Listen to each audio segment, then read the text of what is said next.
হযরতে খাদিজাতুল কুবরা রাদিয়াল্লাহু তাআলা আনহা বলেন, আমার দুনিয়া থেকে বিদায় হওয়ার আগে মনের ভিতরে একটা ধারণা চলে আসলো, মনে হয় আমি আর বেশি দিন বাঁচব না। আর এই কথাটা স্মরণ হয়ে যাওয়ার পরে আমার চোখের মধ্যে পানি চলে আসছে। আমার কলিজার টুকরা মেয়ে ফাতেমা আমাকে আয়েশা বলে, ও আম্মা জান কেন কান্না করেন? বলে, মা তোকে বলা যাবে না, তুই আমার সমস্যার সমাধান করে দিতে পারবে না, আর তুই আমার সমস্যার সমাধান করে দিতে পারবে না। হযরতে ফাতেমা বারবার মাকে বলে, মা কেন কান্না করেন? মা তার সন্তানকে বলে না। এবার ফাতেমা চলে গেল বাবার কাছে।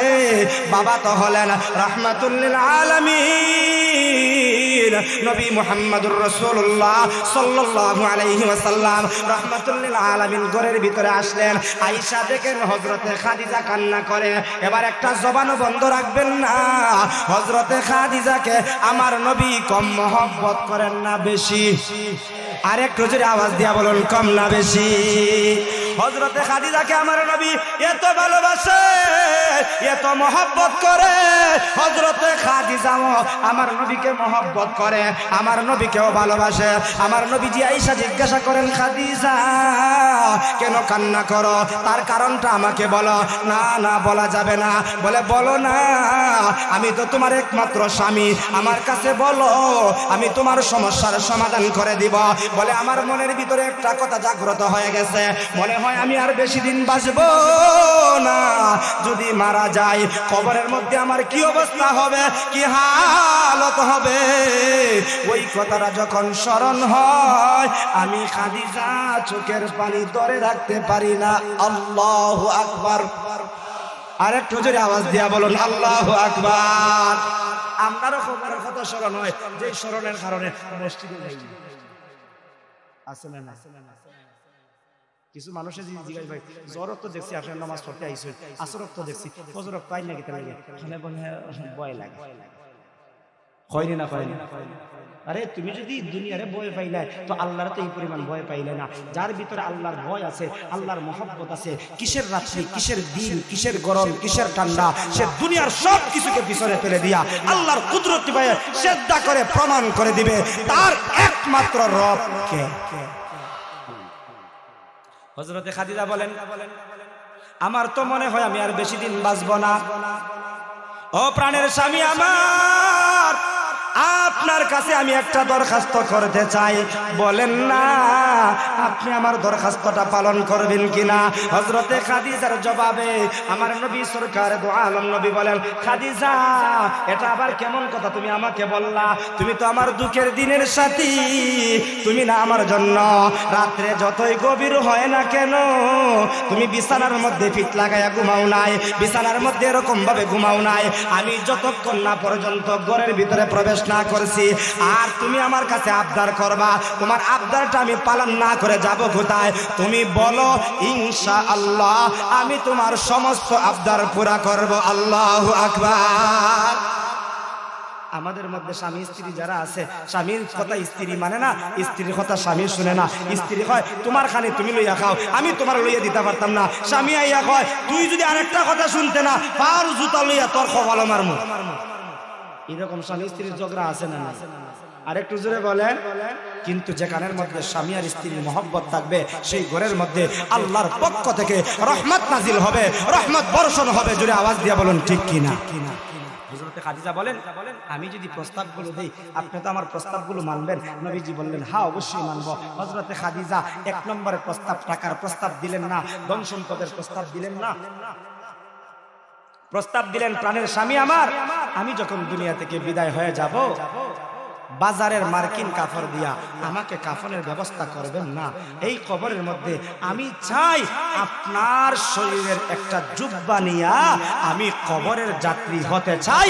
জুড়ে জুড়ে আওয়াজ দিয়া বলুন, আল্লাহু আকবার। স্বামী তার স্ত্রীর কাছে, স্ত্রী তার স্বামীর কাছে আবদার করছে, আর হযরতে বিশ্বনবী সেই আবদারটা গ্রহণ করে ফেললেন। হযরতে বিশ্বনবী বললেন, হ্যাঁ ঠিক আছে, ইনশাআল্লাহ তুমি মারা গেলে আমি তোমার কাফনের দাফনের ব্যবস্থা করব, আমার শরীরের জুব্বা দিয়া। মহব্বত কম থাকলে না বেশি থাকলে? আরেকটু জোরে বলেন। দুই নম্বর হলো এই কথাটা হযরত খাদিজা কেন বললেন? কবরের আযাবের ভয় কম ছিল না বেশি ছিল? আরেকটু জোরে বলেন। নবীজি বললেন হ্যাঁ ঠিক আছে।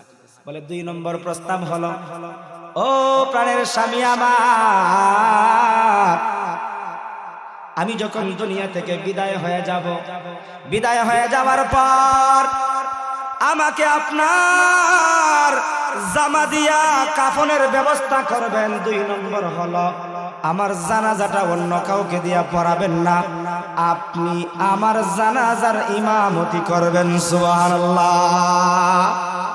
তিন নম্বর হযরতে খাদিজা বলেন, তিন নম্বর প্রস্তাবটা আমার কাছে গুরুত্বপূর্ণ।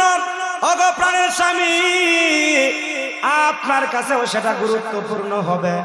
আমাকে যখন আপনি কবরের মধ্যে লামাইবেন, আপনার হাত দিয়া লামানোর পর আপনি কবরের মধ্যে যখন আমাকে রেখে দিয়া উপরে চাটাই দিয়া আমাকে যখন মাটি দিয়া দাফন করে ফেলবেন, দাফন করার পর 40 কদম যাইতে যতটুকু সময় লাগে অতটুকু পরে আমার জন্য দোয়া করে দিবেন। সবাই যখন বিদায় নিয়ে নিবে, সবাই চলে যাবে, আপনি আমার কবরের পাশ থেকে যাবেন না ততক্ষণ পর্যন্ত যতক্ষণ না আমি কবরের মধ্যে 3টা প্রশ্নের জবাব না দিতে পারবো। আমার নবী রাহমাতুল লিল আলামিন বলেন, ও খাদিজা, আমি তোমার 3 নম্বরের প্রস্তাবটাকেও গ্রহণ করে নিলাম। জোরে জোরে আওয়াজ দিয়া বলুন না আল্লাহু আকবার।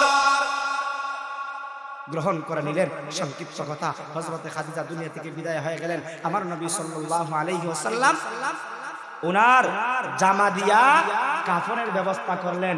আমার নবীজি নিজে জানাজার ইমামতি করলেন, নিজ হাত দিয়ে কবরের মধ্যে রাখলেন। রাখার পরে দাফনের কাজ সম্পূর্ণ করার পরে সবাই যখন চলে গেল, আমার নবী তো হযরতে খাদিজার কবরের পাশ থেকে জানি না জোর জোর করে নবীজি কাঁদতেছেন। চোখের পানির অবস্থাটা দুনিয়ার কেউ না দেখলেও দেখেন একমাত্র জোরে আওয়াজ দিয়া বলুন কে? আল্লাহ দেখতেছেন। আমার নবী সাল্লাল্লাহু আলাইহি ওয়াসাল্লামের কান্নার দৃশ্য দেখা আমার আল্লাহ জিবরিল আমিনকে আমার নবীর কাছে পাঠিয়ে দিলেন, যাও জিবরাইল, আমার হাবিব কান্না করতেছে, আমি আল্লাহ সহ্য করতে পারি না, আমার হাবিব কান্না করবে, আমি আল্লাহ সহ্য করতে পারি না। এবার একটা জবান বন্ধ রাখবেন না। আমার আল্লাহ আমার নবীকে কম মহব্বত করেন নাকি বেশি মহব্বত করেন? জোরে আওয়াজ দিয়া বলুন, কম করেন না বেশি করেন?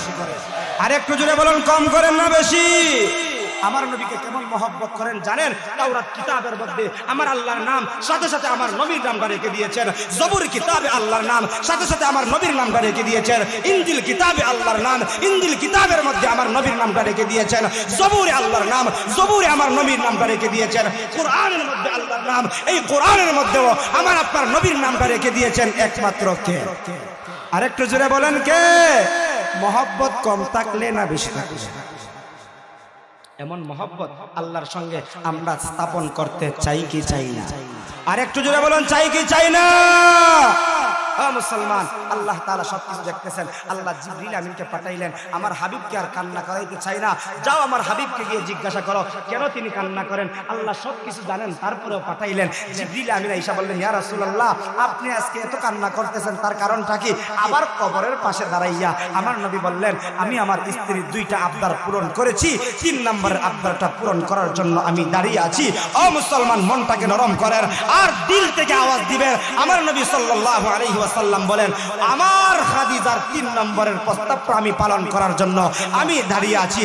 কখন জানি আমার খাদিজাকে প্রশ্ন করতে আসবে 3টা প্রশ্ন। 1 নম্বরের প্রশ্ন হলো মার রব্বুকা। এবার জবান আওয়াজ দিয়ে বলুন, আমাদের রব কে? আরেকটু জোরে আওয়াজ দিয়ে বলুন, আমাদের রব কে? আমাদের রবকে চিনা দরকার আছে না নাই? আরেকটু জোরে বলুন, আছে না নাই? আমি প্রশ্নের জবাবের জন্য আমি অপেক্ষায় আছি। কখন জানি আমার স্ত্রীকে প্রশ্ন করা হবে।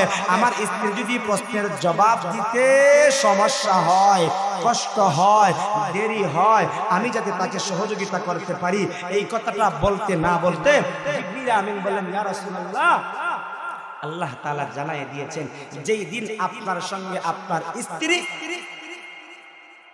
যেই দিন আপনার স্ত্রী আপনার সঙ্গে ওয়াদাবদ্ধ হয়েছিল, সেই দিন থেকে আকাশের মালিক আল্লাহ তাআলা, জমিনের মালিক আল্লাহ তাআলা সেই প্রশ্নের জবাবগুলো উত্তরের ব্যবস্থা করে দিয়েছেন, উত্তরের ব্যবস্থা করে দিয়েছেন। আপনাকে দাঁড়ায় থাকতে হবে না, আপনি বাড়িতে চলে যান। আমার নবীর মনটা খুশি হয়ে গেছে, আমার নবী বাড়িতে চলে আসছেন। এবার জোরে জোরে আওয়াজ দিয়া বলুন না আল্লাহু আকবার।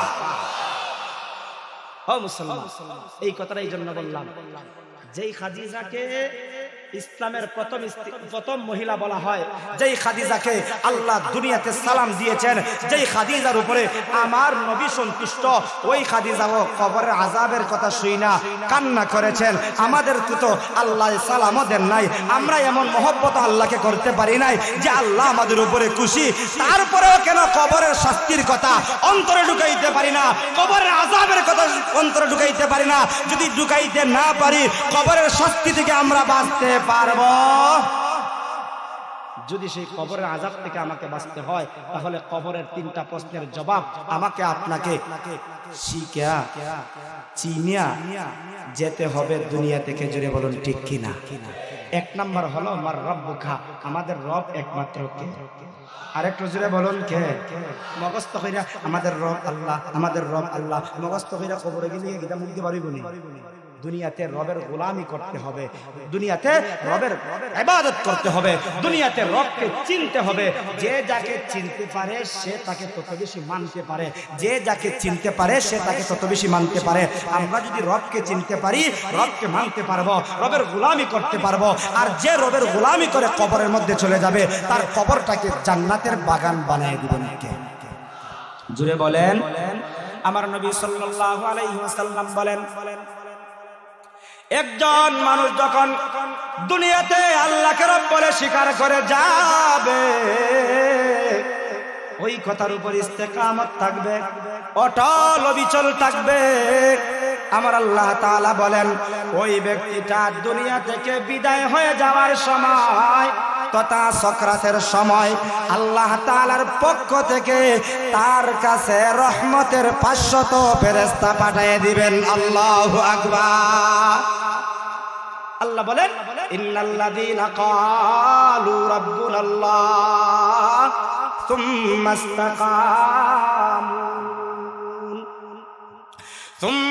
ইসতাকামু তাতানাজ্জালু আলাইহিমুল মালাইকাতু আল্লা তাখাফু ওয়া লা তাহজানু। আল্লাহ তাআলা বলেন, যারা রবকে আল্লাহ বলে স্বীকার করবে, 2 নম্বরে ওই কথার উপর ইস্তেকামত থাকবে।